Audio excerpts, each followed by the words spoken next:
Hello students, next topic is changing process priority. और जैसा आपने लास्ट टाइम देखा कि प्रोसेस में जब भी हम पीएस कमांड एग्जीक्यूट करते हैं तो कुछ इन्फॉर्मेशन आती है। तो पीएस का ही एक और ऑप्शन हम यूज़ करते हैं, PS minus L.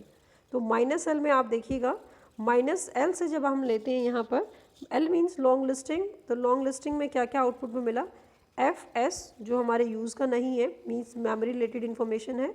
UID means किस यूज़र आईडी का ये प्रोसेस चल रहा है। जब भी हम कोई लॉगिन क्रिएट करते हैं उसके कॉरस्पॉन्डिंग एक यूज़र आईडी भी क्रिएट होता है। तो UID यहाँ क्या है, 214 किसी यूज़र का आईडी। नेक्स्ट है प्रोसेस आईडी और उसके बाद है पेरेंट प्रोसेस आईडी। तो यहाँ पर हमारे पास C है, that is 1 and 7, priority is 30 and 63।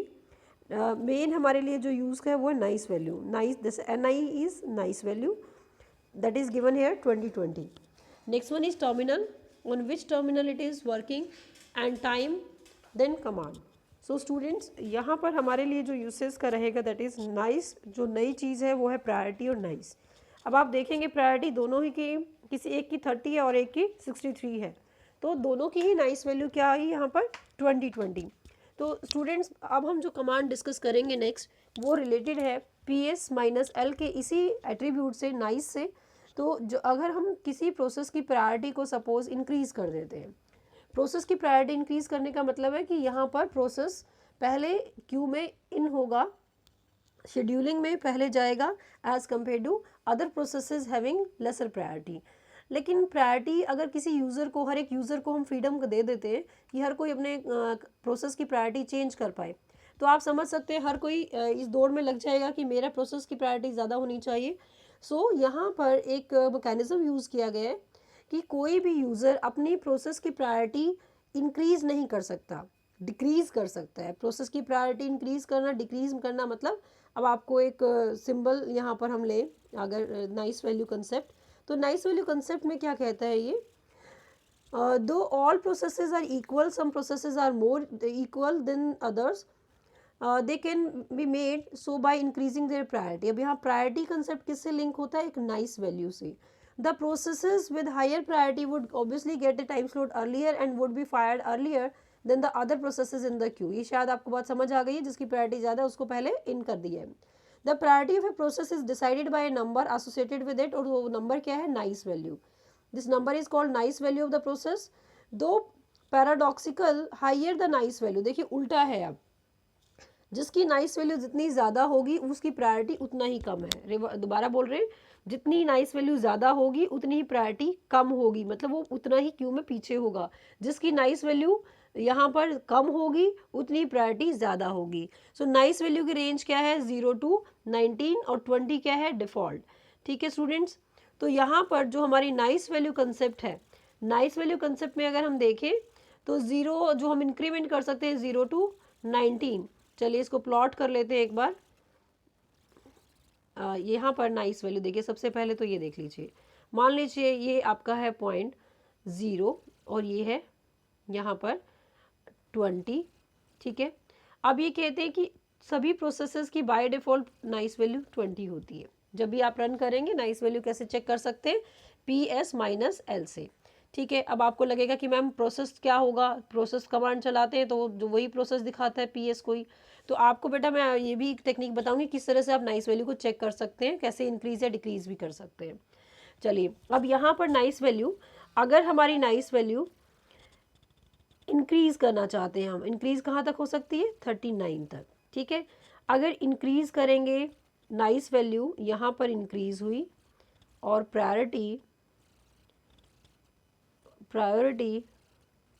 Decreased, priority क्या हुई, डिक्रीज। यहाँ पर nice value decrease, nice decreased and priority increased. ठीक है, प्रायोरिटी क्या हुआ, इंक्रीज्ड, या हम बोले दोनों की रिलेशन क्या है, एक दूसरे के रिवर्स है।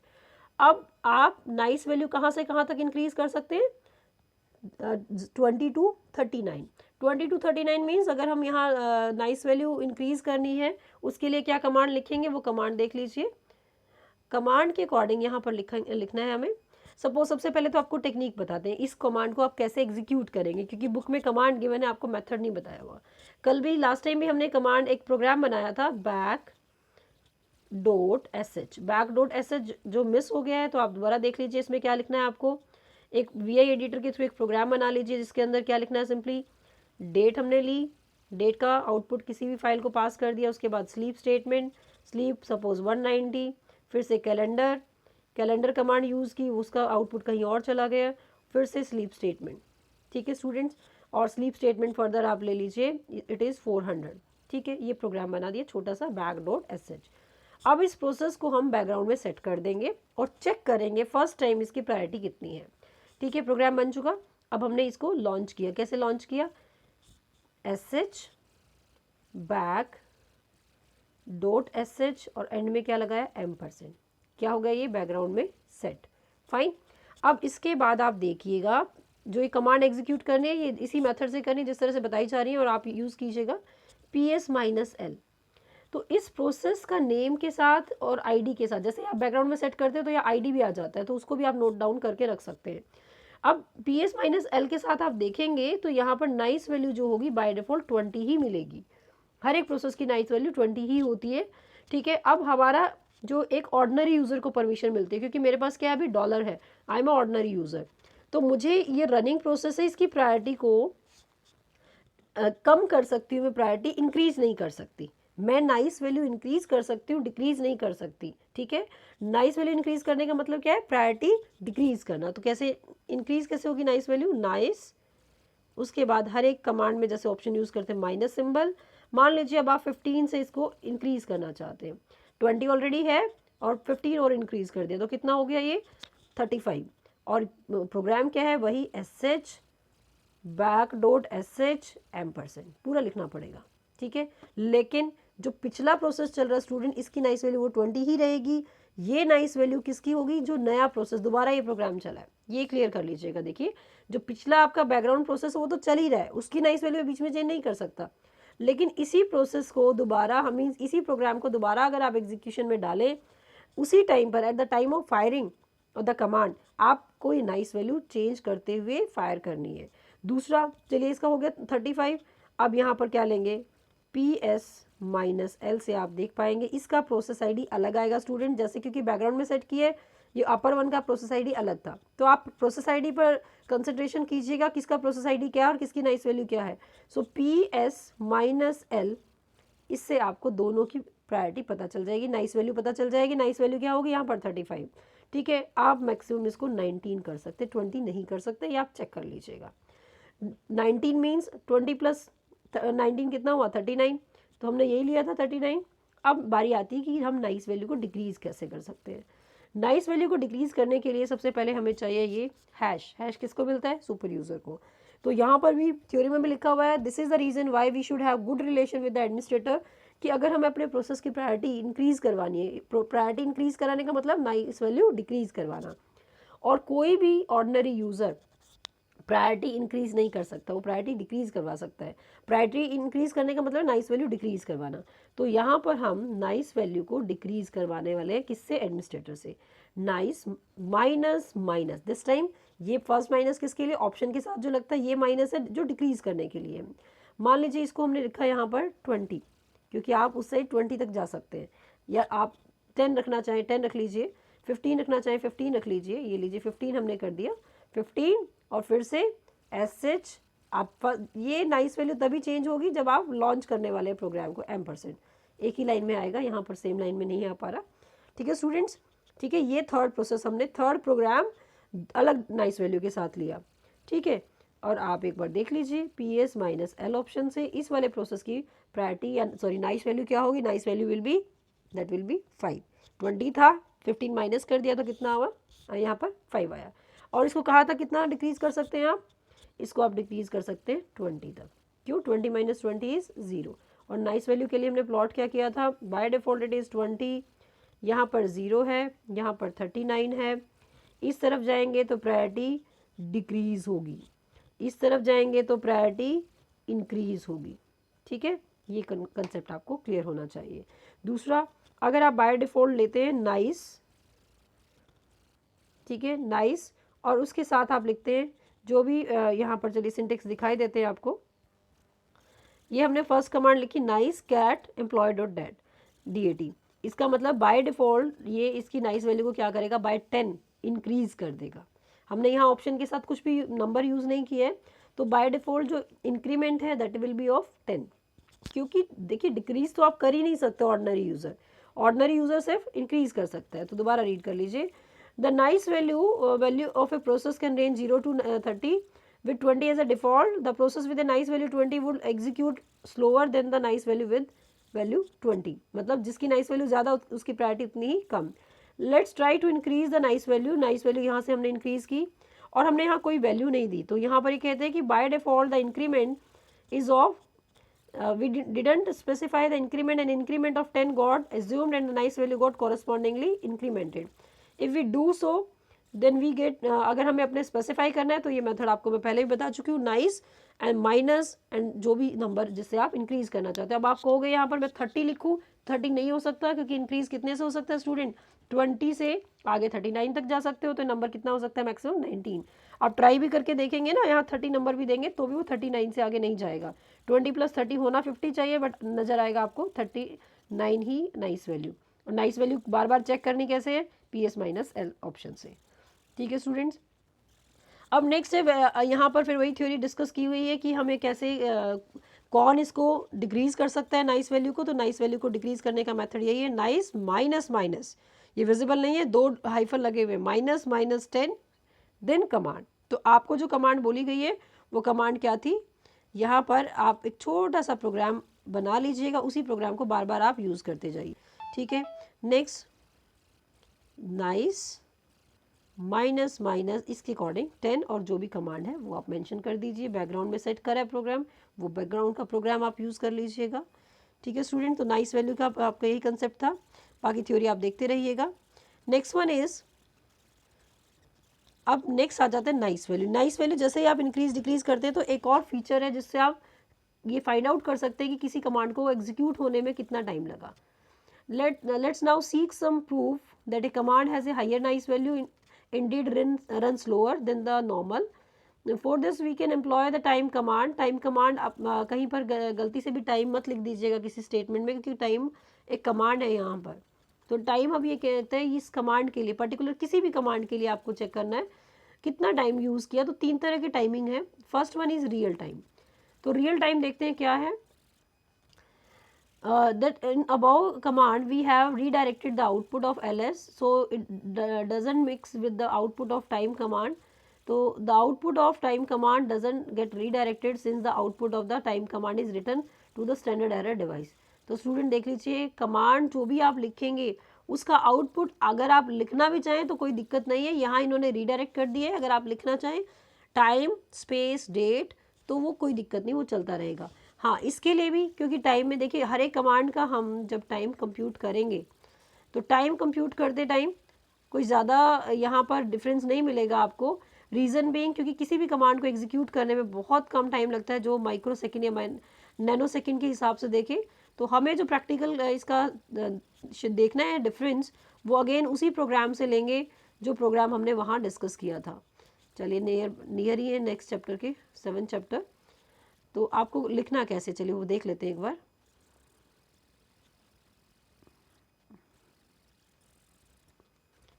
This is time command. ठीक है स्टूडेंट्स, अब आपको देखना है क्या, पहले तो आप ये देखिए एक एक टाइम का मीनिंग क्या है।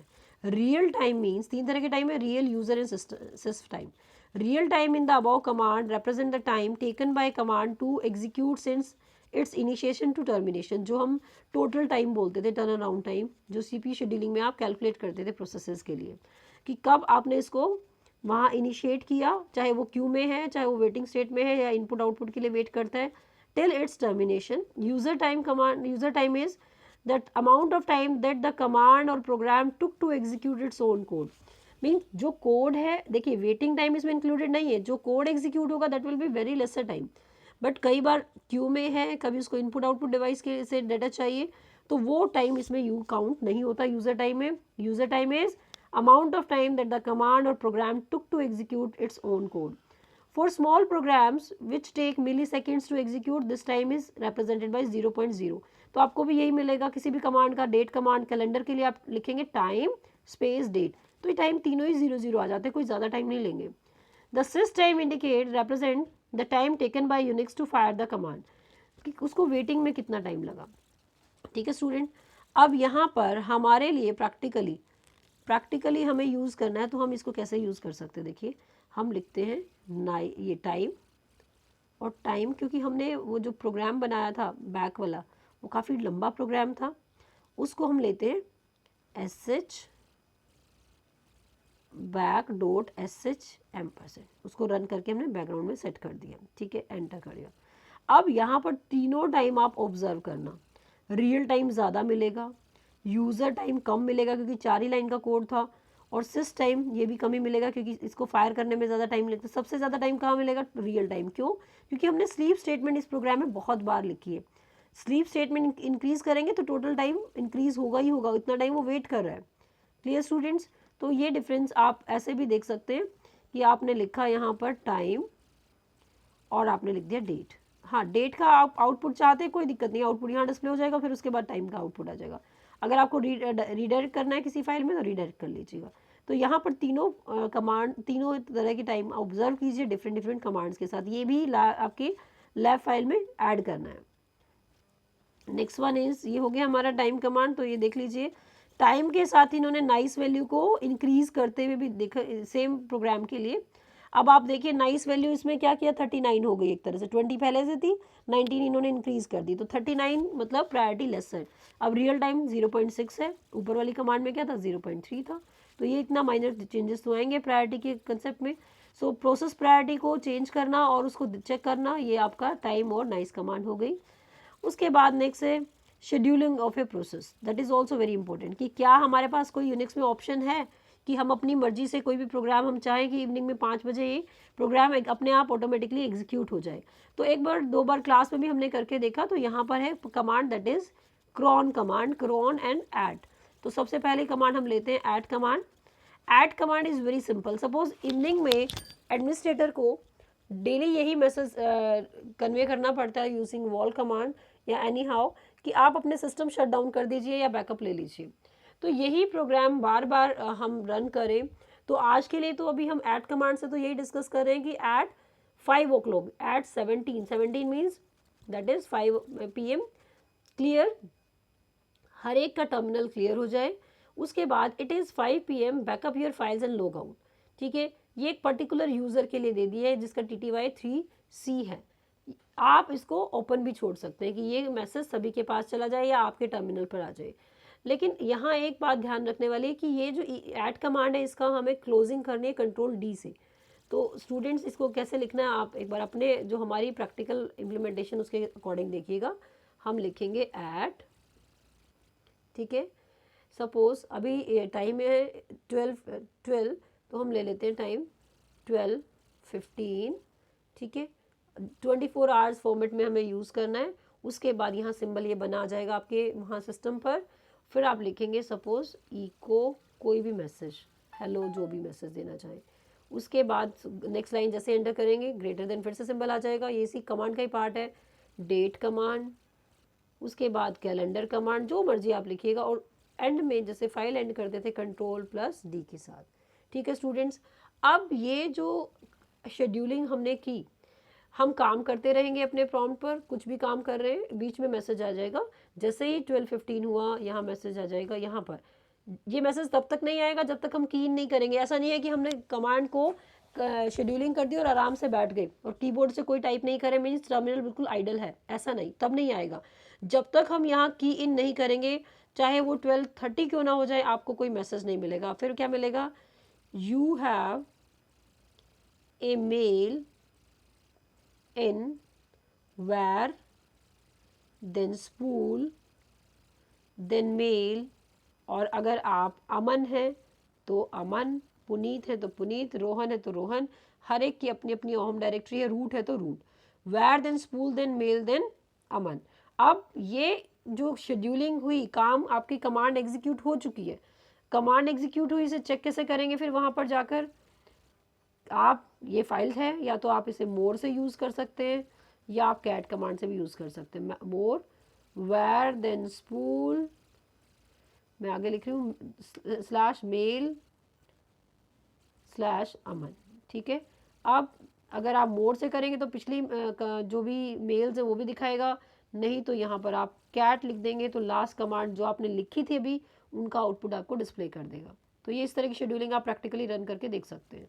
इनके अकॉर्डिंग इन्होंने क्या किया, इनके अकॉर्डिंग इन्होंने जो भी प्रिंट किया वो टर्मिनल पर प्रिंट किया। तो आप इसी को सेम ले सकते हैं, इसी प्रोग्राम को ही, इसी फॉर्मेट को आप क्या कर देना, क्लियर, यहाँ DEV तो यहाँ कर देना TTY नंबर मत देना, क्योंकि टर्मिनल ये आपका बाय डिफ़ॉल्ट TTY पर ही डिस्प्ले करेगा। सेम यहाँ पर भी ये 3C हटा दीजिएगा, आपके टर्मिनल पर ये 5 जो भी टाइम आपने दिया है यहाँ पर उस टाइम पर ये मैसेज आ जाएगा, वो फिर मेल में नहीं जाएगा, ठीक है students. So try this command, it is very important. अब नेक्स्ट है कि ये जो कमांड है कौन यूज़ कर सकता है। इस कमांड को यूज़ करना है तो हमें इस फाइल में होना चाहिए @allow, ये भी फाइल etc डायरेक्टरी के अंदर है, आप जाकर देख सकते हैं @allow या मिलेगा @deny। Means we should have good relation with the administrator. अगर एडमिनिस्ट्रेटर ने आपका यूज़र नेम इस फाइल में रख दिया तो आप ऐड कमांड यूज़ नहीं कर पाएंगे, ये परमिशन भी हमें एडमिनिस्ट्रेटर ही देता है। तो रिस्पॉन्सिबिलिटी जब डिस्कस करेंगे तो वहाँ पर भी हम इस पॉइंट को लिखेंगे, शेड्यूलिंग कमांड्स की परमिशन हमें एडमिनिस्ट्रेटर ही देता है, ठीक है स्टूडेंट्स। सो अब थोड़ा सा थ्योरी पार्ट देख लेते हैं इसका। ये हमारा हो गया कंट्रोल D कंसेप्ट क्लियर है।